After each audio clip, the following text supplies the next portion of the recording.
Hi guys, this is Tushar and welcome to Spectra Strength. दोस्तों, आज मैं बात करने वाला हूँ एक स्पेशल तरह की डाइट की जो कि आजकल काफ़ी पॉपुलर है और फैट लॉस के लिए काफ़ी यूज़ की जाती है।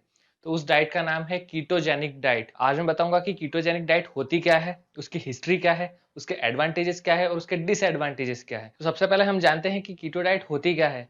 तो दोस्तों, ये हाई फैट, मॉडरेट प्रोटीन और वेरी लो कार्ब डाइट होती है। यानी कि आपकी जितनी भी टोटल डेली एनर्जी कंजम्पशन है उसकी 70% कैलोरीज आपकी फैट से आएगी, 25% कैलोरीज प्रोटीन से आएगी और सिर्फ 5% कैलोरीज ही कार्बोहाइड्रेट से आएगी। और वो कार्बोहाइड्रेट भी सिर्फ ग्रीन और लीफी वेजिटेबल से होगा। ग्रेन्स इसमें नहीं होंगे, फ्रूट्स नहीं होंगे, स्टार्चेस किसी भी तरीके के नहीं होंगे, बीन्स, स्प्राउट, सारे ये चीज़ें एलिमिनेट हो जाएगी। यानी कि फैट जो है वो मेन सोर्स होगा, प्राइमरी सोर्स होगा आपके फ्यूल का।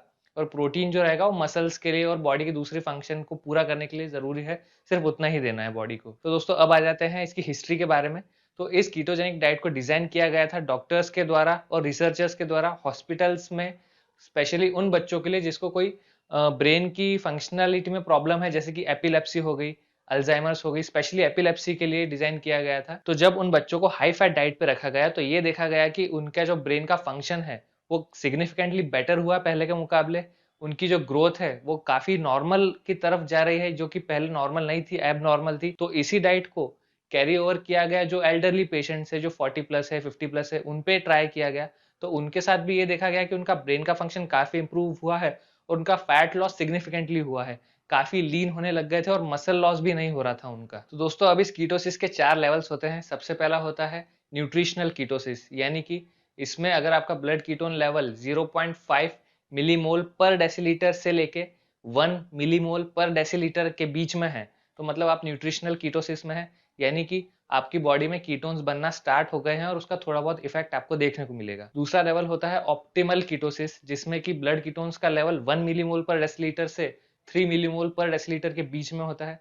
इसका मतलब है कि आपकी बॉडी कीटोसिस में चली गई है और काफी अच्छे रिजल्ट देने लगेगी आपको। तीसरा लेवल होता है थेरेप्टिक कीटोसिस। इसमें क्या होता है, आपके ब्लड कीटोन्स का लेवल जो है 3 से 5 मिलीमोल पर डेसीलीटर के बीच में होता है। जो भी लोग हैं जिनको ब्रेन की कोई परेशानी है, हार्ट से रिलेटेड कोई डिजीज है या फिर कोई दूसरा डिजीज है जिसके लिए कीटोसिस रेकमेंड की जाती है, उन पेशेंट्स के लिए ये डिजाइन किया गया है। ये जो लेवल है उन पेशेंट्स को इस लेवल के बीच में होना चाहिए, ताकि उसकी उनकी बॉडी के सारे जो भी पैरामीटर्स है वो वापस रिकवर हो सके। चौथा लेवल होता है फास्टिंग कीटोन्स लेवल। इसमें आपके ब्लड कीटोन्स का लेवल 5 से 8 मिलीमोल पर डेसीलीटर के बीच में होता है। ये काफी हाई है। ये तब होता है जब आप कीटोसिस में भी हैं, यानी कि कीटोजेनिक डाइट पर भी हैं और साथ में फास्टिंग भी कर रहे हैं।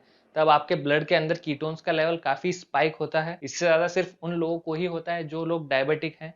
इसलिए डायबिटीज वाले लोगों को अपने डॉक्टर की सलाह के साथ ही इसको करना चाहिए, कीटोसिस को फॉलो। तो दोस्तों, कीटोसिस बॉडी के अंदर एक स्विच की तरह नहीं है कि आपने स्विच दबा दिया और कीटोसिस स्टार्ट हो गया। इसके लिए कुछ टाइम लगता है बॉडी को, 1 हफ्ता, 2 हफ्ता, 3 हफ्ते लग सकते हैं बॉडी को कीटोन्स प्रोड्यूस करने में। एक स्टेज और होती है जिसको बोलते हैं कीटो एडेप्टेशन। वो क्या होता है कि जब बॉडी पूरी तरीके से कीटोन्स को यूज करने लगती है अपनी एनर्जी के लिए, और अगर बॉडी में थोड़ा बहुत ग्लूकोज जनरेट भी होता है तो उसको डिनाई करती है और केवल कीटोन्स को ही यूज करती है। इसका मतलब यह है कि आपकी बॉडी कीटोन्स को पूरी तरीके से यूज करने के काबिल है, बहुत ही एफिशिएंटली। और उस कीटो अडेप्टेड स्टेट में जाने के लिए बॉडी को 2 हफ्ते, 3 हफ्ते से लेकर 6 हफ्ते या 12 हफ्ते तक भी लग सकते हैं। डिपेंड करता है इंडिविजुअल के ऊपर, उसका मेटाबॉलिज्म कैसा है, उसकी डाइट कितनी स्ट्रिक्ट है, उसके ऊपर। पता कैसे चलेगा कि आपकी बॉडी में कीटोन्स का लेवल कितना है? तो दोस्तों, इसके लिए कुछ टेस्ट होते हैं। एक होता है ब्रेथ टेस्ट, दूसरा होता है यूरिन टेस्ट, तीसरा होता है ब्लड टेस्ट। और 3 ही तरह की कीटोन बॉडीज होती है। सबसे पहला होता है एसीटोन, दूसरा होता है एसीटो एसीटेट, तीसरा होता है बीटा हाइड्रोक्सी ब्यूटारेट। अब आप चाहें तो इन तीनों का अलग अलग टेस्ट भी कर सकते हैं और तीनों में से कोई एक टेस्ट भी कर सकते हैं। तो दोस्तों, अब बात कर लेते हैं कीटोसिस के एडवांटेजेस की। तो सबसे पहला एडवांटेज इसका ये है कि ये बेहतरीन सोर्स है एनर्जी का, आपके हार्ट के लिए, आपके किडनीज के लिए, आपके लिवर के लिए और आपके पैंक्रियास के लिए। तो इंटरनल ऑर्गन जो है, इसके ऊपर कीटोन्स जो है कम स्ट्रेस डालते हैं ग्लूकोज के मुकाबले। दूसरा फायदा, ये बेहतरीन फ्यूल सोर्स है आपके ब्रेन के लिए। आपका ब्रेन जो है बहुत ही अच्छा काम करता है कीटोन्स के ऊपर।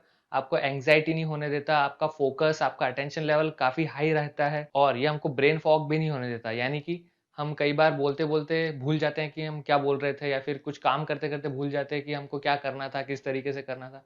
तो इन चीज़ों को भी ये एलिमिनेट करने में मदद करता है। तीसरा फ़ायदा, अब क्योंकि प्राइमरी फ्यूल सोर्स इसमें फैट होता है, तो लंबे समय तक एनर्जी आपकी बॉडी में बनी रहती है। बार-बार एनर्जी के यो-योज़ नहीं होते, यानी कि एनर्जी में अप डाउन जो है वो नहीं आता जैसे कि नॉर्मली ग्लूकोज़ कंज़्यूम करने पे आता है। चौथा फ़ायदा, दोस्तों ये इंसुलिन का लेवल बॉडी के अंदर कम रखता है, ब्लंट करके रखता है इंसुलिन को। अब इंसुलिन बहुत ही ज़्यादा डोमिनेटिंग हार्मोन है, ये अपनी प्रेज़ेंस में दूसरे हार्मोन्स को ठीक से काम करने नहीं देता।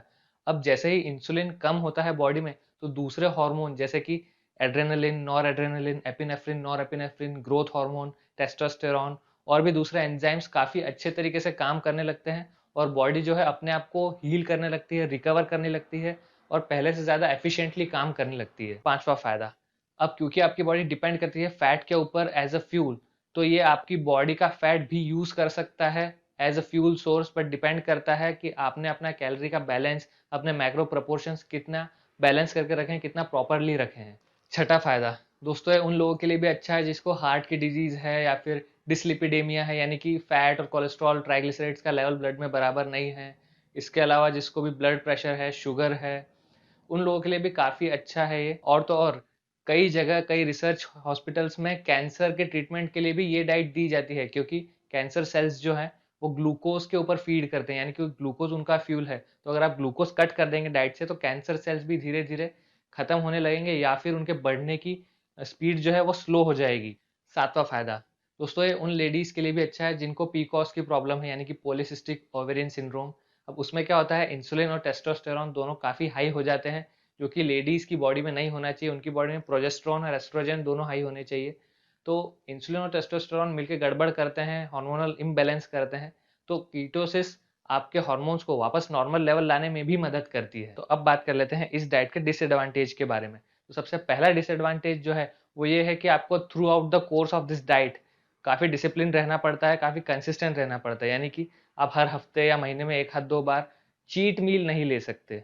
आपको चीटिंग अलाउड बिल्कुल भी नहीं है, कम से कम 3 से 4 महीने तक तो। दूसरा डिसएडवांटेज, जो लोग एगिटेरियन है या फिर वेजिटेरियन है उनको ज़्यादा ऑप्शंस अलाउड नहीं है, ज़्यादा ऑप्शंस उनके लिए है ही नहीं, वैरायटी ज़्यादा नहीं है, क्योंकि जो एगिटेरियन है सिर्फ एग्स और पनीर पर डिपेंडेंट है और जो वेजिटेरियन है वो सिर्फ पनीर पे डिपेंडेंट है एज प्राइमरी फूड। तीसरा डिसएडवांटेज, दोस्तों क्योंकि इसमें कार्बोहाइड्रेट जो है हम ज़्यादा कंज्यूम करते नहीं हैं, टोटली फैट ही कंज्यूम करते हैं।